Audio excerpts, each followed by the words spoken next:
Allah Jalla Jalaluhu says, when the unjust are in the agonies of death, and the angels have stretched their hands, saying, yield up your souls, this day you will be awarded the punishment of disgrace. Surah Al-An'am, verse 93.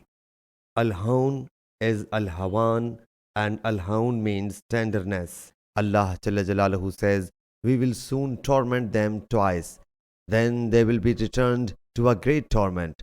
Surah Tawbah, verse 101. Again Allah Jalla Jalaluhu says, and an evil torment surrounded the people of Pharaoh.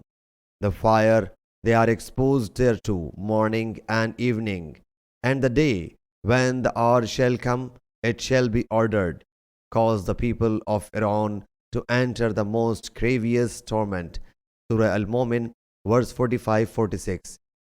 Hazrat Bara bin Azib radiyallahu anhu reports that the Prophet sallallahu alaihi wasallam said, when a believer is caused to sit down in the grave, an angel comes to him.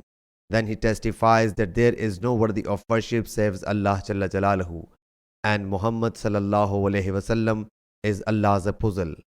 Allah Jalla Jalaluhu says about it, Allah the Great keeps firm the believers on right word.